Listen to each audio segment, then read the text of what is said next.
how could you possibly think it's a good idea to give the Americans a continued monopoly on our energy projects? The English debate. Wow. Welcome back to Moose and Loose. My name's David. Pierre Poilievre absolutely obliterates Mark Carney. Mark Carney thought he'd be able to set a trap for Pierre. It backfired horribly. How I've structured this episode, I'm putting the really juicy stuff up front. I'm also intermixing a lot of the chaos and drama that's going on with the news media that's covering this. You see, for the English debate, the scrum was canceled, and there's this big backlash between Rebel News and the other legacy media, left-wing media. So let's jump into this. Pierre Poilievre had many great moments. Towards the end here, they allowed them to pick one person to ask a question to directly. It really allows the politicians to clear the air. Pierre asked Carney a question, then Carney asked Pierre a question. Check this out. Mr. Carney, in 2020, it was recorded, you began advising Justin Trudeau. It's still on the Liberal Party website today that you are Justin Trudeau's economic advisor. They might want to update your website on that. On June 3rd of 2021, you said that inflation would be a sign of economic progress. And you advised governments, including Justin Trudeau's, your Liberal government, to print money, which led to the worst inflation crisis in a generation. Now, that means that mothers went to bed with empty fridges and empty bank accounts, worried how they'd feed their kids, that seniors worried they'd be evicted from their homes, that young people believe they'd never be able to own a home in the first place. Now, in retrospect, that you look back on the Liberal decisions that you advised Justin Trudeau to take, will you look at the camera in the eye and apologize to the many people who suffered as a result of the inflationary policies that you advised Justin Trudeau to implement? Wow, this question is so good. It strikes right at the heart of Mark Carney's experience being the banker and exposing his horrible record, essentially knocking out his foundation, what he's campaigning on. And he also knows, too, he wouldn't look at Poilievre. He's intimidated by him. No, I said earlier, but I'm going to say it again. I know you want to be running against Justin Trudeau. Justin Trudeau isn't here. Are you denying I am here. Economic advisor? I did not provide any of that advice. I did not provide any of that advice. It's on the Liberal Party website. I'm sorry. Well, are you accusing your Liberal Party of lying about your role? Because it says today you can go to the Liberal Party website now, and it says that you were Justin Trudeau's economic advisor. The way you judge someone, in my view, is how they act, what they do when they have responsibility. Twice I was a central bank governor. And in both cases, if I may, in both cases when I was responsible for inflation, inflation was less than 2%. I'll add that when I was here responsible for the Bank of Canada, inflation was less than 2%. Our dollar was at parity. It is the kind of success that I can deliver for this country coming out of this crisis. And what is at stake here? What is at stake here? What is at stake Trudeau that gave us the worst inflation that we have had in a generation? Because the policies that you implement and those of the MPs that are still in your ministry. To the fellow Canadians, crisis which the last 10 years has been about the Liberals. The next 10 years should be about you. And that's time. That is so well said, and the capped it off by making it for the people is so good. It looks so good. And then rolling right after this, no cutting, Mark Carney gets to ask Poilievre a question, and this is nail in the coffin for the debate. Mr. Carney, good news is the next question is yours. Well, I'm going to ask myself a question. Actually, so what's interesting about that, maybe it makes him seem a little more human. It's a joke, but it also makes him seem weak because he's intimidated. That's what he just admitted. Actually, I'm going to ask a question which has been troubling me. And it's troubling me because, we are in a very dangerous and divided world. Who is it to? I'm going to ask a question of Mr. Poilievre. Why not? We're in a dangerous and divided world. We talked earlier about the challenges in the Middle East, the threats from Iran, threats from Russia, Russia's aggression in Ukraine. We have the threats from China, which I raised. We have the United States, which is fundamentally changing its security relationships, its commercial relationships. We have all this.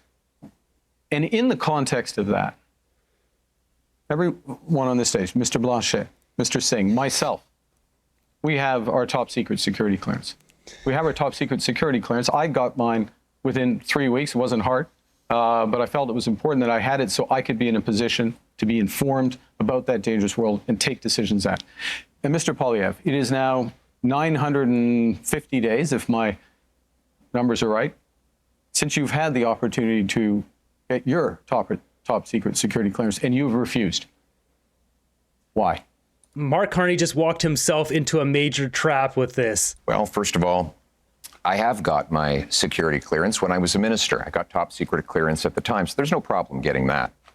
But when the government made this recent offer, they said that if I got the security clearance briefings, that I would be gagged under the security law, and I could be prosecuted if I spoke freely about matters of foreign interference. Now, given that Canada has experienced Chinese interference by Beijing, the government of China, in 2 consecutive elections, I needed to do my job to speak freely without fear of prosecution. And that was not something I would be allowed to do. Even Thomas Mulcair, the former leader of the NDP, said that when he was the leader of the opposition, he never would have accepted the kind of gag order that your government and Mr. Trudeau's government was attempting to impose on me. And it's good that I'd made that decision, because it has allowed me to speak freely about things like the case where one of your candidates, sir, actually said that he wanted to send a political opponent to China under a bounty threatening his life or imprisonment, and you refused to get rid of him. Now, it might have something to do with the fact that you went to China not long ago to get a $250 million loan for your company. But the reality is you refused to stand up for a Canadian who was being threatened by a foreign government, and I was able to speak freely on that matter because I refused the gag order that the Liberal government attempted to impose on me. Well, there's a couple. He just slaughtered him. It was his question. He got slaughtered on it. As soon as he started asking him the question, I knew what Pierre was going to say. How did he not know that was coming? Interesting things. I think people at home have seen a robust debate here, and it's been a robust campaign, and it has not stopped Mr. Blanchet or Mr. Singh at times during his campaign by making challenges with respect to these issues. So one can address it. I will observe, as someone with the top secret security clearance, that China is not the only country that is accused of foreign interference, and gentlemen, that is time we'll leave for it the at segment. that. That's our Oh, Mark Carney just looking like an absolute fool. Disgraceful man can't be prime minister, and Poilievre was waiting for it. He just completely embarrassed the guy. Next up, we got a question here on cost of living, and Pierre just absolutely knocks this out of the park, making Mark Carney look like a fool again. Steve, the question that Canadians have to ask. Why vote for Conservatives? He's got the Mr. Singh, sorry, he has the floor. Come on. The question you have to ask is, after a decade of Liberal promises, can you afford food? Is your housing more affordable than it used to be? What is your cost of living like compared to what it was a decade ago? And are you prepared to elect the same Liberal MPs, the same Liberal ministers, the same Liberal staffers all over again for a 4th term? Mr. Carney, Justin Trudeau's staffers are actually here with you at this debate in Montreal, writing the talking points that you are regurgitating into the microphone. How can we possibly believe that you are any different than the previous 10 years of Liberal government? 25 seconds. Blanchett, did you hear that? He's like, ooh, that's painful. You can hear it in the mic. You are regurgitating into the microphone. How can we possibly believe that you are any different than the previous 10 years of Liberal government? 25 seconds left in this segment for you to respond to that. Look, I do my own talking points. Thank you very much. The biggest risk we have to affordability, the biggest risk we have to this economy is Donald Trump.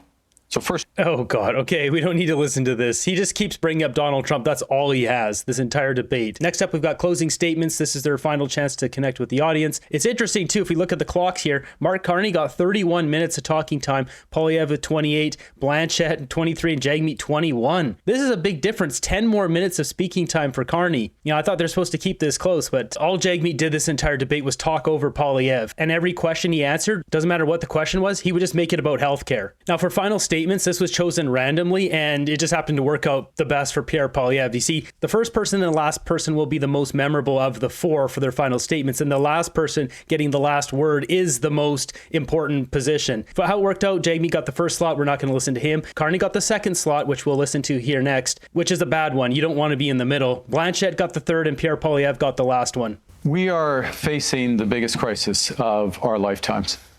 Donald Trump is trying to fundamentally change the world economy, the trading system. But really what he's trying to do to Canada, he's trying to break us so the U.S. can own us. They want our land, they want our resources, they want our water, they want our country. And we're all going to stand up against Donald Trump. I'm ready. I've managed crises over the years. I've built strong economies. We will fight back with counter tariffs. We will protect our workers and those businesses, and we will build the strongest economy. We will build Canada strong. I'm asking for your support, the honor of doing so. Thank you. Wow, his entire plea is Donald Trump. Nothing about anything else, really. Such a weak statement, no passion. Are Canadians lining up at the polls to cast votes for this guy? Only in Canada could someone start where I began and get to this stage. I was born to a single mother and adopted by school teachers who raised me to believe in the incredible Canadian promise that anyone who worked hard could do anything. That promise feels broken today. Many of you worried about paying your bills, feeding your families, wherever even owning a home. You're worried your kids are in danger. But I'm here to say it doesn't have to be this way. With change, we can restore the Canadian promise so that hard work gets you a beautiful house on a safe street under a proud flag. We can do it with hope for a change. That's it right there. Nail in the coffin. We can do it with hope for a change. Such a great message. Bringing up those personal facts that he was adopted, school teachers. He's relatable. He's not this rich, multi-million-dollar banker. The choice is clear here. In this next segment here, they're asked, what was your biggest regret of the campaign? Three of them answer the same thing. Jamie, then Carney, then Pierre. But listen to the tone and the authenticity. That's the point here. Blanchet talked about Cpac. Just listen to the contrast here. That we defend the values that we care so deeply about. We make my life more affordable. That's my commitment to you. Even if I didn't get to see you, that's my commitment. Thank you, Mr. Singh. Mr. Carney, same question. Biggest regret of the campaign? I'm to be honest, it's the same answer. This is an astonishing country. It is an amazing country. And the opportunity and the responsibility that comes with it of being with Canadians, hearing their stories, their challenges, drawing strength and ideas from them, and working to be part of the solution is the greatest honor of my life. But the regret is that it is also a big country, and it is a short period of time. Mr. Poilievre, last word to you. I actually agree with these two gentlemen. I had a rule that at all my rallies, even when they're really big, I would stand in front of a flag and greet every single person and hear their stories and learn their struggles. And that was always touching to me, that they would put their faith in me or in any of us. Yeah. But we've been in such a rush because we have to get off to the next event, so we haven't been able to stop and do that. And I want you to know out there, I haven't forgot about you. Thank you. That's really genuine and sincere. This is not an act. I know that because from my own perspective, I get a lot of stories from you guys, and there's just a lot of like hard stuff out there, like a lot of stuff I can't put on the channel. People going through some real serious stuff. And he sees it every day. He sees it way more than I see it. In contrast, you look at that compared to Carney, and he's just a robot. He doesn't care. It's all about money to him. Pierre actually wants to fix our country. Pierre posted a clip of this on his X account here. We stand behind you. This was a thoughtful and authentic response from our next prime minister. He crushed it. Pierre won this debate easily. Jumping out of the debate for a second here, take a look at this. So this guy here is Terry Gillian, the lead media advance for Prime Minister Mark Carney. So you can see in this video, he attacks Rebel News. This media tension here that's building for a couple days is finally coming out. Oh, Terry Gillian! Oi! What are you doing? Terry Gillian! What are you gonna? Oh, you guys are out. You touched me with that. No! I did not touch you, sir. You're a liar. You're a goddamn liar. You're a liar. Oh yeah, nice try, guys. You just nice try. Look what you're doing. Look at police. No, the police is bought by the Liberal. Our country's so corrupt.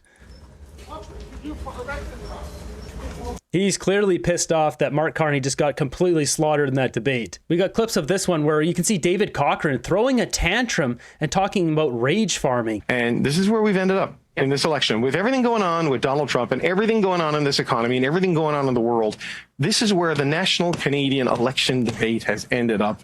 And it's just exhausting.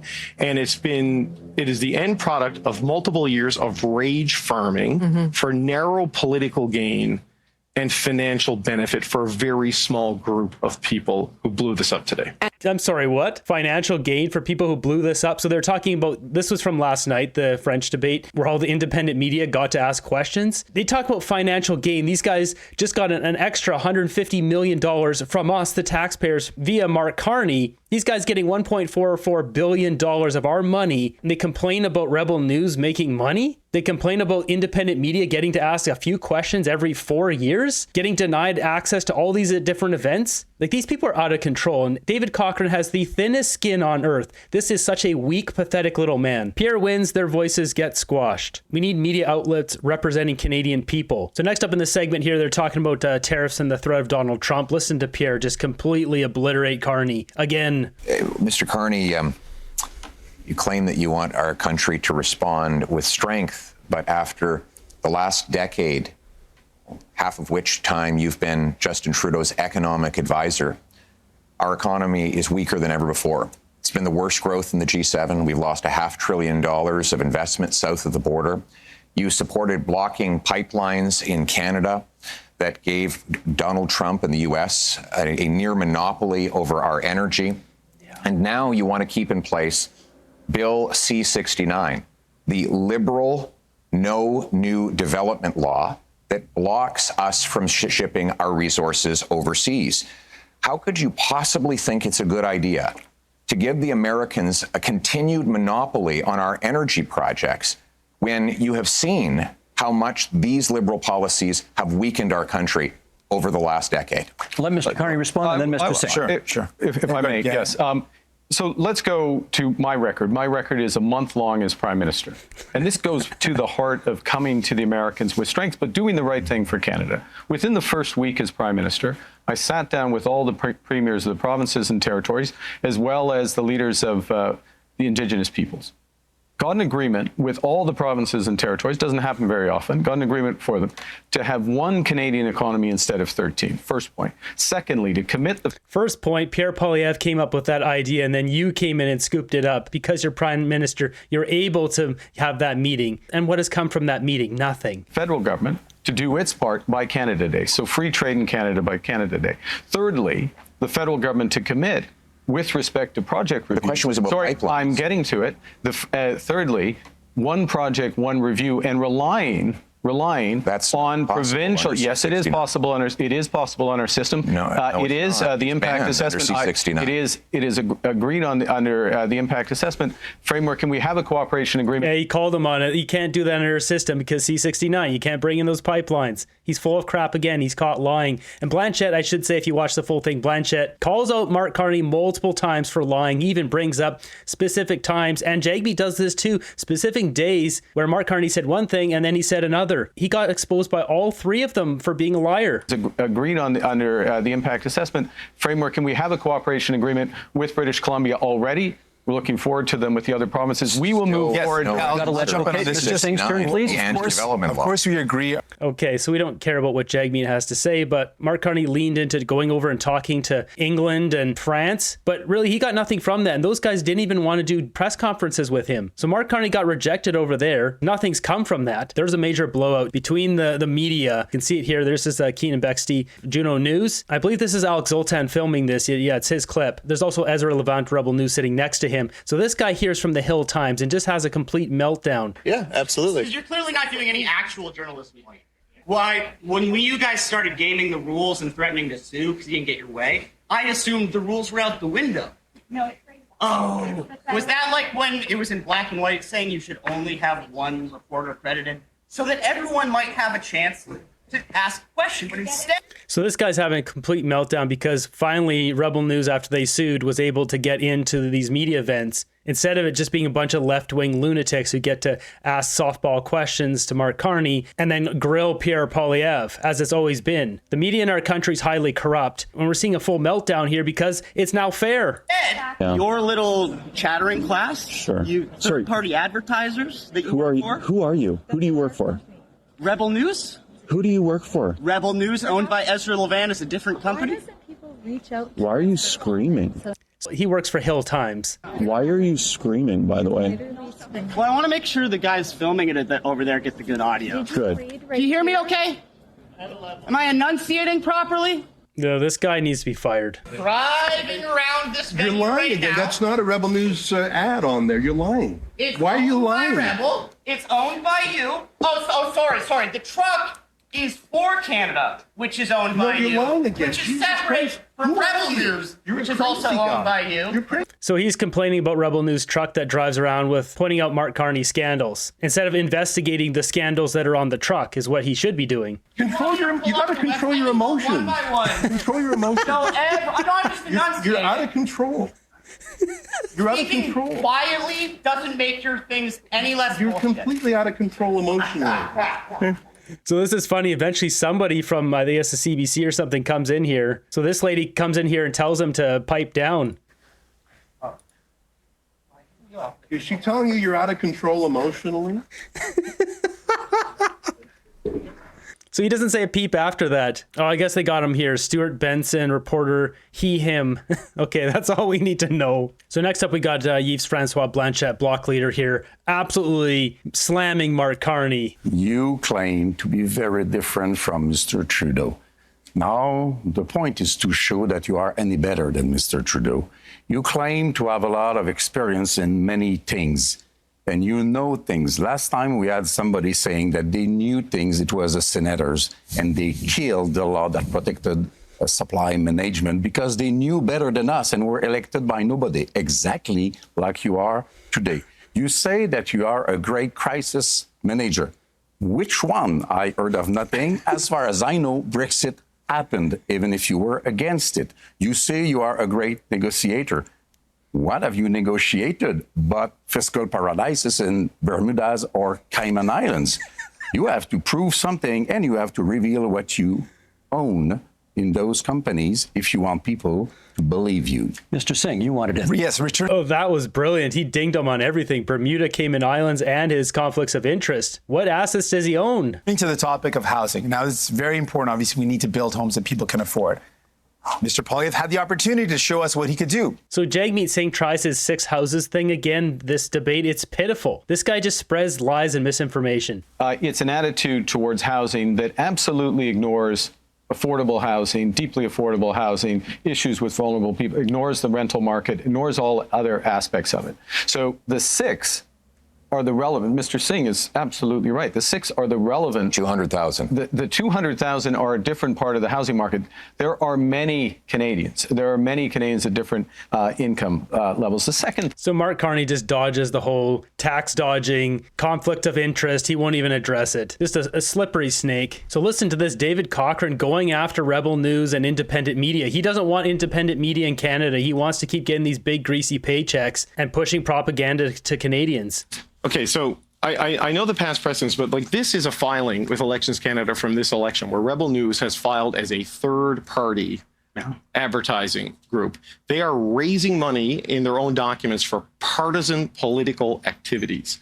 That's not what a journalistic organization does. Right? So I appreciate that you've lost in the past, but if they are... So he's talking about lost in court. So Rebel News sued these guys and then they're able to get into these events and ask questions to politicians. The media scene in Canada is just disgraceful. And you got this guy paid off talking point for Mark Carney and Justin Trudeau, and he doesn't want anyone else coming in that will disrupt that. Raising money to run ads to influence the outcome of an election. Surely a judge would look at that and say, this isn't a journalistic organization. Perhaps we didn't get there. Maybe we should be talking about how Xi Jinping is trying to help Mark Carney win this election. This is preposterous. Why not? Like, I understand you lost before. This is a material change in their conduct. They have this truck going around with a video wall promoting conspiracy theories. It's not conspiracy theories. There's nothing on there that is not true. And allegations mostly against Mark Carney. Let's face it, like we're showing it there. You can see that. How much will Mark Carney's net zero agenda cost you? This is Mark Carney's thing. That's a legitimate question Canadians should be asking. How much will this cost us to have everything be green where Mark Carney can profit off the back end? It's on the screen. That is one of the few things we can show. Are we electing a prime minister or a WF puppet? Great question, because he is an integral part of the WF. We know this is a corrupt organization that is not for the people. They're a bunch of rich Davos billionaires. What about this as a conspiracy theory? On TV that appears on the side of that. I mean, this looks like evidence in a court battle. I mean, you are trusted with this authority. Why not fight for what you believe here? We showed them in the last law. Why was Mark Carney hanging out with Maxwell, the Joffrey Eggstein? Yeah, I mean, there's photos of him. Those are real photos. Those are on Shutterstock. This is not a conspiracy theory. The truck doesn't say he was on Joffrey Eggstein's island and he did this, that, and the other. It just says, why was he hanging out with this person? Factually correct. Doing political advocacy, and it did not convince the judge. Mark Carney's been exposed. Something about China, I'm guessing has something with China influencing our election. We got the Chinese flag here. Once again, factually true, not conspiracy theory. Proven by numerous media outlets. Proven by the Chinese Communist Party themselves. For us, this agreement, this argument was not going to be more effective this time. You argued that they were raising money as a third-party advertiser. They were doing advocacy again. This is preposterous. So he just keeps blaming this guy and grilling him essentially for conceding and letting Rebel News be a part of this, and independent media, for 7 minutes. Listen carefully to this next part here. I remember vividly at the museum in Gatineau that the same sort of thing happened with people stacking the microphones and the questions is going in a totally different direction. The question's going in a totally different direction, as in controlling the narrative. We don't want questions that actually challenge politicians, especially the one who's in power, who's paying for their salaries. This is disgraceful, Cochrane. This guy needs to be fired. I was a CBC watcher less than 5 years ago. I remember yelling at the TV, ask this question, ask that question. They never did. So getting government funds is fine, but independent fundraising is not. Checks out exactly. This is a great clip here. As Lisa points out, Mark Carney won't look at Pierre Poilievre. Pierre completely goes at him with the catch and release system the Liberals have brought in. Go to right now. And Mr. Poilievre, you get the first word on this one. And it sort of dovetails on the last answer you gave, which is you have pledged to be the first prime minister in this country to use the notwithstanding clause, setting aside charter rights of, as you call them, multiple murderers. Why do you think that's necessary? To be clear, I want to uphold the charter rights of Canadians under Section 7 to life, liberty, and security of the person. Right now, that right is violated by multiple murderers who are given discounts. The case in question was a gentleman who went into a mosque and shot dead 6 innocent worshipers. He got, according to this ruling, only one 25-year sentence, meaning he can be out in his 50s. He only serves 4 years for every murder that he carried out. That is outrageous. And I will use the constitutional powers that are created for this purpose to ensure that mass murderers stay in maximum security penitentiary for life. They will only come out in a box. We will also pass tough new laws that prevent repeat offenders from getting out. If you commit 3 offenses under the 3 strikes law I propose, you will not be allowed out of jail until you prove that you are drug-free, that you are behaved perfectly, and that you've learned an employable skill, and you've served a 10-year sentence. We cannot allow liberal crime and chaos to go on terrorizing our communities. What we need is a real plan for change so that we can bring back the safety and the security that Canadians used to take for granted. Let me get Mr. Oh, he just knocked that out of the park. Like, just smashed it out of the park. Every one of his responses, he's bringing up specific numbers and policies, mentioning even just Bill C-69. Mark Carney doesn't know the names of any of the bills. It's clear he doesn't even know anything about our system or anything. Where Pierre Poilievre is dialed in. You can even see here, Jagmeet Singh looking at him here, he knows he's right. He doesn't want to agree with him, but he knows what he's saying there is right. These people who go in and wipe out 6 people and then serve 25 years is ridiculous. They should be in jail for 125 years and never get to see green grass again. So there you have it. Who do you think won the debate? I think it's quite clear Pierre Poilievre knocked this one out of the park. Blanchette coming in pretty strong. He's second on the list, and then Jagmeet and Mark Carney there maybe tied for last place. Mark Carney thought he was coy asking that security clearance question, and Pierre was ready for it. That was the nail in the coffin here. I mean, there was actually a couple nail in the coffin softens there. We talked about regurgitating Justin Trudeau's notes from his own people. Bunch of good stuff in there, but now's not the time to take the foot off the gas. We need to keep pushing. We need all those youngsters, 18-year-old kids on TikTok, keep spreading their message. Everyone's got to get out and tell their friends what's going on here, inform their friends. You know, if they're liberals, help them out. Now's the time to get our country back.